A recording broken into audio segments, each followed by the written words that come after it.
Video. In this video, we actually have two major big things to go and talk about over here. And number one is in regards now to the PlayStation, where they actually had a huge and massive big PlayStation 5 update. Now, this is kind of a little bit more of a niche update, but I think it's actually one of the cooler, bigger, and I guess nicer things for the long term of the gaming and console community. And as well, we also have some really big, huge when it comes to Fortnite and Call of Duty drama going on as well. So to talk about this, talk about the ongoing stuff, so if you guys will sit back, relax, and enjoy. And as well, if any of you guys are brand new, make sure you guys are subscribed with the notifications on. We have the Twitter and Twitch room down below if you guys would like to go and follow, hang out on show over there. And of course, all the Amazon links for all the consoles are up on sale down below, and let's go talk about some good old gaming news. So let's go get the, I don't want to say necessarily boring, because I think it's cool in the overall sense. I think you guys always like that nice toasty drama, though, so we'll get to that in a few minutes. But right now, there's actually a huge brand new update when it comes to the PlayStation 5, and this is all in regards now to accessibility tags that are actually rolling out throughout this week on the PlayStation Store for the PlayStation 5 console. So as you guys probably know, we've been seeing a really big push, and I'm always a big advocate for this one. I hope you guys are too as well, where I know it doesn't necessarily affect maybe everyone or every single person out there, but when it comes to people who are maybe disabled or have just any other issues known to man, like some people maybe just being colorblind, a lot of these different types of accessibility options are allowing a lot more folks to play games, enjoy games, and experience gaming as a whole. And I really do appreciate this, and I really do like this. So as you guys can kind of see, this kind of big update over here is where you guys can now discover games with accessibility features that suit your gameplay needs. Now, this isn't as juicy as some big Call of Duty and Fortnite drama between the two, but I do want to say this is nice to see. So as they kind of go and start off stating, as we strive to make gaming more accessible for all players, today we're excited to announce that accessibility tags are rolling out globally this week on the PlayStation Store on the PS5 console. Accessibility tags allow game developers to provide detailed insight on accessibility features supported in their games. As you browse various game hubs on PlayStation Store game hubs on the PlayStation 5, you'll also see a list of accessibility features by pressing the triangle button if the game you select selects accessibility tags. These can range from things like visual to an audio accessibility settings to even things such as the DualSense controller options, difficulty settings, and online communication features like chat transcription. So I think a really good example for this one too as well is here's a little clip they have over here showcasing up the accessibility tags in Ghost of Tsushima Director's Cut Game Hub. So what this kind of means is that, as you guys can kind of go through this hub over here, they have all of these things. They have a PS5. They have 30 different accessibility tabs right here, where they have things down to categorize into visuals, audio, subtitles and captions, controls, gameplay, and also online communication. So with all of this, this is just basically opening up the window for more people to have a chance to enjoy games and play games and be a part of games. And you guys can even see from some of these accessibility features, clear text, or larger text. This made me say maybe you just have glasses, it's not even always a big thing where you're literally blind. Sometimes, bro, you're on your TV, maybe the text is really small, maybe the colors blend into a tree or background or whatever it might be, maybe it's hard, maybe you're just a normal individual and you just prefer playing a certain game in a certain different distinction. I don't know, I myself sometimes want to have the text be a little bit bigger.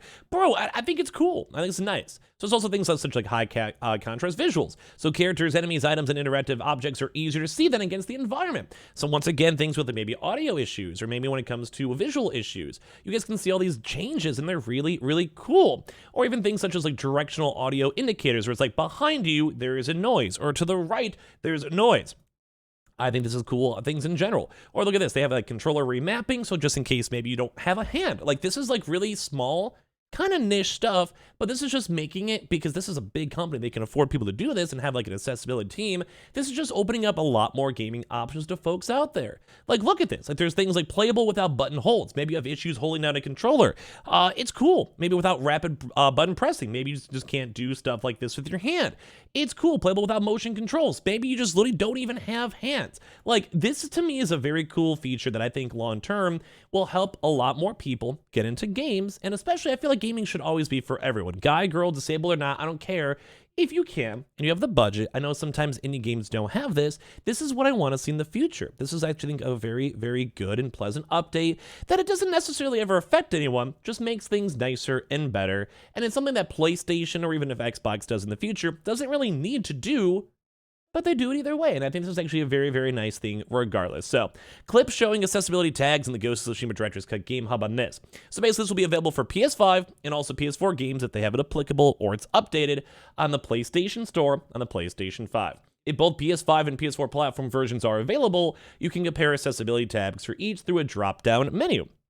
And with all these accessibility tags, you'll be able to go and easily see if the game even has these features. It's kind of like a weird thing because I think a lot of folks are quote-unquote normal in the community. But let's go and say, like I said, you don't have any hands. Like, you have to use a specific controller or whatever it might be. Or maybe you just can't play a certain game, or you can't play games you have to hold stuff down.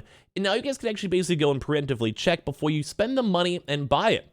And I think this is cool. Like, I don't know, like maybe, like, you never know what's going to happen in life. You never know what's going to happen in the future. And what if we're all like 80 and we're old, we're all boomers, and in the future, and we just have issues playing games? Like, it happens, it happens sometimes.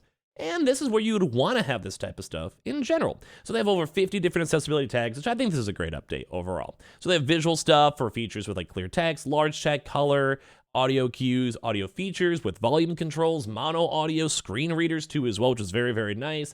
Visual cue alternatives. They have subtitle options with subtitle sizes, clear options, large captions, control options with button remapping, thumbstick sensitivity, ability to even play without button holds, rapid button pressing or motion control, gameplay options such as difficulty settings, skippable puzzles, simplified QuickTime events, and game speed, and then also online communication options such as text or voice chat transcriptions and ping communication. So these are all really cool. It's going to be launching with a bunch of different games too as well, such as like Death Stranding, Days Gone, Ghost of Tsushima, God of War Ragnarok, Gran Turismo 7, Marvel's Spider-Man Remastered, Marvel Spider-Man Miles Morales, Ratchet & Clank, Returnal, basically all these really big PlayStation games, and they're just trying to roll out the feature and are collaborating with a wide range of developers to implement this too as well for other big games out there.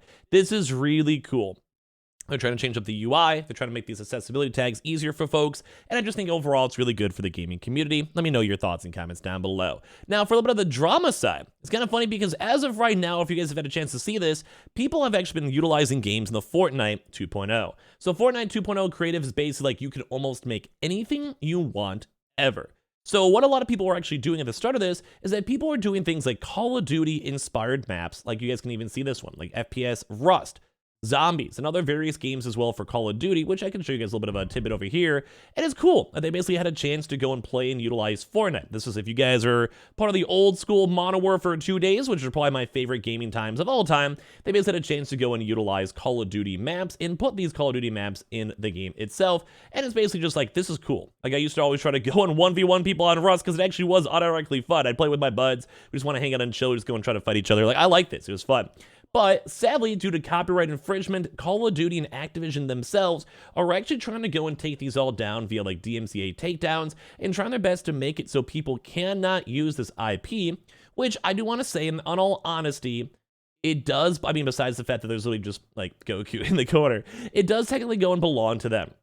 Like this is actually an IP that belongs to Call of Duty Activision. So in theory, they should not be allowed to use this. Like those also Call of Duty map creators, I do believe, also get paid for it. So it also adds to an extra little level of intricacy where this is someone actually making money off of these games. It's not a like, oh, this is just a fan-made game. I do believe Fortnite does pay these people. I do believe Epic Games plays like on the amount of time that people are spending on these games. So like that kind of makes sense. Like you don't want to have someone making a lot of money off of say like a Call of Duty map or a Rust map or a Call of Duty IP. Now, in theory, you can always try to make something a little bit slightly different, but as you guys can see, this is like a map redesign. In theory, if they really wanted to, they could probably just rearrange the map a little bit more and change it so it's like a similar vibe, but like not the same. Some people would maybe complain about that or maybe just don't call it like Rust or don't call it like Call of Duty. You might be fine at that end, but it does kind of seem like Call of Duty has a big issue with this. I want to say like rightfully so. It makes sense. I don't know. Like, I kind of wish you can just enjoy it a little bit longer and just kind of, I don't know. You have to kind of protect the IP, again, a big legality side. You have to make sure the IP is protected. You have to make sure whatever is going on, well, it's like within the legal rights. This clearly was kind of pushing the legal rights a little bit. And, well, that's why Activision and Call of Duty get a little bit upset. I'm sad about it. I don't know. It'd be kind of cool to keep on experiencing all these older games. But I'll be very curious to see what happens in the future of more Fortnite games and how they kind of play out, what people make, and what kind of unique creations people do. Because there is actually a monetary incentive for them to make and just do these kind of cool games. So let me know your thoughts if you guys even checked out the Fortnite Creative 2.02 as well, and also give me your thoughts on the basically the PlayStation brand new accessibility options that are now being added, and I think that's actually really cool. Now the Call of Duty stuff, not so much. So yeah, give me your thoughts and comments down below. Make sure you guys are subscribed with the notifications on. We do have the Twitter and Twitch room down below in case you guys would like to go and follow, and of course all the Amazon links down below, and subscribe with those notifications on.